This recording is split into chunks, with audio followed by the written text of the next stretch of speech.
Everyone, welcome to CSR net अड्डा।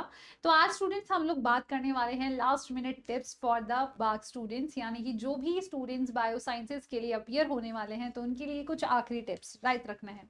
सबसे पहले तो स्टूडेंट्स अपना एडमिट कार्ड एक बार अच्छे से आप गो थ्रू कर लेंगे। सारी जो भी पॉइंटर्स वहाँ पर मेंशन हैं कि क्या क्या चीज़ें आपको ध्यान रखनी है, उन सभी पॉइंट्स पर आप फोकस कर लेंगे। अब स्टूडेंट्स मान लेते हैं कि आप अगर पहली बार बाग का एग्जामिनेशन दे रहे हैं और लग रहा है कि कितना कुछ है पढ़ने को और क्या पॉइंटर्स हैं जिन पर हम सबसे ज़्यादा ध्यान रख सकते हैं, तो वही सब पॉइंट्स मैं आपको डिस्कस करने वाली हूँ स्टूडेंट्स, बेस्ड अपॉन की जो लास्ट ईयर या उससे पहले जो बार एग्जामिनेशन आया था उसमें किस तरीके के क्वेश्चंस बने थे। तो आई होप ये वीडियो आप सभी स्टूडेंट्स के लिए हेल्पफुल रहेगी अगर आप बार का एग्जामिनेशन देने जा रहे हैं तो चलिए देखते हैं स्टूडेंट्स। सबसे पहले यहाँ पर आपको ध्यान रखना है, देखो काफी सारे इसमें आपको लगभग 35% क्वेश्चंस जो हैं वो रिपीटेड देखने को मिलेंगे। रिपीटेड का मतलब ये नहीं है कि एज इट इज क्वेश्चंस जो हैं वो आपके आ जाएंगे स्टूडेंट्स, टॉपिक्स आपके रिपीटेड मिलेंगे। तो अगर आपने कहीं से भी या किसी भी तरीके से कुछ प्रीवियस क्वेश्चंस जो हैं वो आपने देखे हैं, सॉल्व करे हैं, तो yes there is a good chance कि उनमें से आपके कुछ टॉपिक्स जो हैं स्टूडेंट्स बन जाए, यानी कि ऑलमोस्ट 35% जो है आप इसकी अनुमानता लगा सकते हैं कि बिल्कुल इतने प्रतिशत जो है वो आपकी रिपीटिशन आ सकते हैं। अब यहाँ पर आपको ध्यान रखना है स्टूडेंट्स, कुछ क्वेश्चंस होते हैं प्रॉब्लम टाइप यानी कि सॉल्विंग टाइम, जिसमें आपको स्टूडेंट्स जो कैलकुलेशंस हैं वो करनी पड़ती है, तो वो लगभग आपको ऑलमोस्ट 10% इस तरीके के क्वेश्चंस देखने को मिल जाएंगे। अब आपका ये चूज करना है कि क्या आप उस क्वेश्चंस में कॉन्फिडेंट है या नहीं है। तो मेरा आपसे रिक्वेस्ट यही रहेगा, अगर आप कॉन्फिडेंट नहीं है तो उन क्वेश्चंस में आप टाइम वेस्ट ना करें और अपने सबसे पहले जो भी आप थ्योरेटिकल क्वेश्चंस हैं उनको डील आउट करें, उनको देखें कि कितना आपको जो नंबर है उन थ्योरेटिकल वाले क्वेश्चन से बन रहा है। नेक्स्ट अगर हम बात करें स्टूडेंट्स, तो कुछ क्वेश्चंस आपके जनरल नॉलेज पर भी बेस्ड होंगे। तो बिल्कुल जो अभी रिसेंट अगर आप कुछ वीडियोस इस तरीके के देख सकते हैं जिसमें आपको रिसेंट इंफॉर्मेशन जो है अगर रिलेटेड टू साइंस है या फिर related to your BARC institute ही है, अगर आपको मिलती है तो प्लीज आप उसको एक बार गो थ्रू जरूर करिए क्योंकि उससे भी क्वेश्चंस आ जाते हैं। नेक्स्ट अगर मैं बात करूं स्टूडेंट्स, तो 50% जो क्वेश्चंस होते हैं वो आपके जो आपने ग्रेजुएशन में पढ़ा है बेसिक्स या आपने जो मास्टर्स में बेसिक्स पढ़े हैं उन्हीं से बनेंगे, यानी कि क्वेश्चंस का लेवल ज्यादा डिफिकल्ट नहीं होता है, वो बस आपसे डाइवर्सिटी में चीजों का एक्सपेक्ट करता है कि आपको मालूम होंगी, ज्यादा इन डेप्थ क्वेश्चंस नहीं होते हैं, बट यस इंफॉर्मेशन वो आपकी सॉलिड होनी चाहिए, आपको आना चाहिए।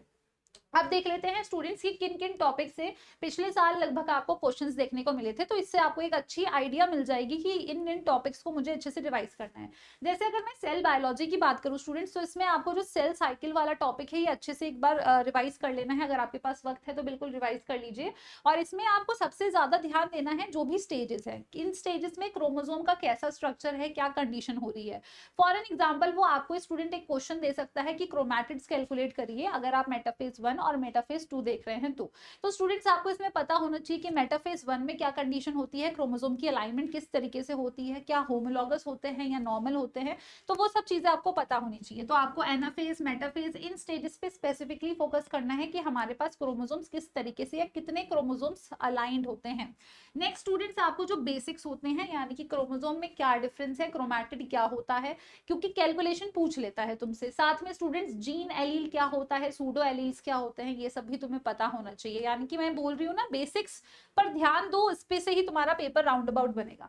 नेक्स्ट अगर हम बात करें स्टूडेंट्स, तो एक ये भी बहुत इंपॉर्टेंट टॉपिक है, दैट इज सेल कम्युनिकेशन, जिसमें से अगर हम प्रीवियस ईयर की बात करें तो प्रोटीन सॉर्टिंग से भी लगभग 3 से 4 क्वेश्चन तुम्हारे बने थे। तो बहुत इंपॉर्टेंट है, अच्छे से रिवाइज कर लेना अगर अभी भी तुम्हें लग रहा है कि वक्त है तुम्हारे पास। नेक्स्ट स्टूडेंट साइटोस्केलेटन से भी क्वेश्चंस आने के चांसेस हैं, इंटरमीडिएट फिलामेंट, एक्टिन फिलामेंट, ये सभी कुछ ऐसे टॉपिक्स हैं जिनसे क्वेश्चंस बनते हैं, तो इनको आप अच्छे से एक बार रिवाइज कर लेंगे। इसके बाद अगर हम बात करें स्टूडेंट्स, दूसरा आपके लिए इंपॉर्टेंट आ जाता है, दैट इज मॉलिक्यूलर बायोलॉजी, और इस मॉलिक्यूलर बायोलॉजी में आपको replication, transcription, translation, repair important है, इससे क्वेश्चन बना था पिछले साल, चांसेस हैं शायद इन्हीं में से टॉपिक्स में से आपका क्वेश्चन बने। कौन सा आपका जो अमीनो एसिड्स है वो बाइंड करता है वो भी आपको ध्यान रखना है, टीआरएन अमीनो एसिड, ट्रांसपोजोन्स क्या होते हैं, क्या करते हैं, ये सब आपको पता होना चाहिए। इनहिबिटर्स अगर आपने किसी स्टेज पर पढ़ा है तो उन सब की लिस्टिंग आप कर लीजिए ताकि आप जल्दी से क्वेश्चन को क्रैक आउट कर सके।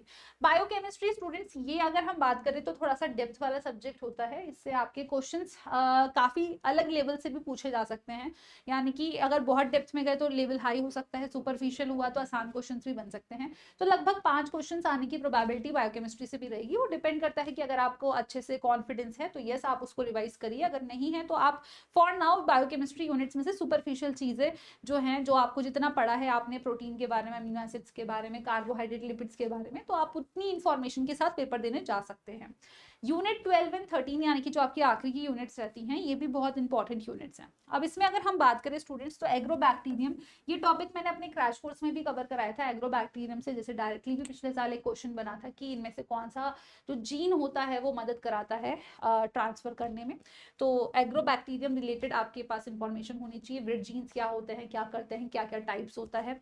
साथ ही में स्टूडेंट सेल कल्चरिंग, चाहे प्लांट हो चाहे एनिमल हो, कौन सा कंपोनेंट कहाँ यूज होता है, किस लिए इस्तेमाल होता है। साथ ही में स्टूडेंट्स टेक्निक्स जैसे कि एम्सा हो गया, डीएनए फिंगरप्रिंटिंग हो गया, तो इससे रिलेटेड आपके क्वेश्चंस जो हैं स्टूडेंट्स ये बन सकते हैं। इसके साथ अगर हम लोग बात करें तो माइक्रोबायोलॉजी जो रहता है स्टूडेंट्स, वो भी आपका एक इंपॉर्टेंट टॉपिक रहता है। यहाँ से सीधा सीधा क्वेश्चन तुम्हारी ग्राम स्टेनिंग के ऊपर बन जाता है, यानी कि तुमसे पूछेगा कि ग्राम पॉजिटिव बैक्टीरिया और ग्राम नेगेटिव बैक्टीरिया क्या क्या होते हैं। इसके साथ अगर हम बात करें स्टूडेंट्स, इम्यूनोलॉजी आपका इंपॉर्टेंट है काफी ज्यादा।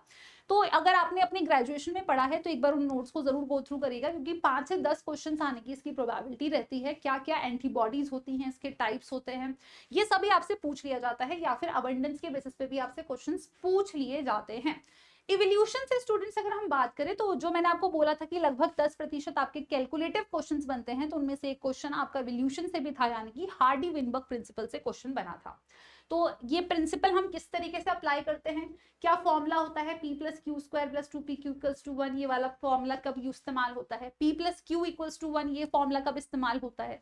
तो ये सभी चीजें आपको पता होनी चाहिए। डेव बायो में स्टूडेंट्स बेसिक्स आपको ध्यान रखने हैं, जैसे कि टाइप्स ऑफ एग क्या होता है, ठीक है, टाइप्स ऑफ योग क्या होता है, टाइप्स ऑफ क्लीवेज क्या क्या क्या होता है स्टूडेंट्स, और आपके जो स्पेसिफिकेशन कमिटमेंट होता है, डिटर्मिनेशन होता है, टाइप्स ऑफ कमिटमेंट जो होते हैं, ये सभी चीजें आपको पता होनी चाहिए। अब मेरी देखो लास्ट मिनट टिप्स तुम लोगों के लिए ये रहेगी, अगर तुम पहली बार एग्जामिनेशन दे रहे हो तो इन टॉपिक्स का तुमने थोड़ा सा ध्यान रखना है। अगर आपकी तैयारी इतनी ज्यादा अच्छी नहीं है तो आपको ज्यादा चिंता नहीं करनी है, शांति मन से स्टूडेंट्स आपको अपना पेपर देना है। कुछ अगर आपके पास नोट्स मौजूद हैं तो बिल्कुल आप उनको रिवाइज करिए, और जो मैंने आपको टॉपिक्स बताए हैं थोड़ा इन पे ज्यादा एम्फेसाइज पे करिए, और इन टॉपिक्स को जरूर अच्छे से रिवाइज करिए, क्योंकि चांसेस ज्यादा होते हैं इन टॉपिक्स से क्वेश्चन आने के। अगर आपकी तैयारी अच्छी है तो भी स्टूडेंट्स आप इन पॉइंट्स को ध्यान में रखते हुए अपने नोट्स में थोड़ी चीजें और एडअप कर सकते हैं, जैसे कि जीके वाला पार्ट मैंने आपको बताया था।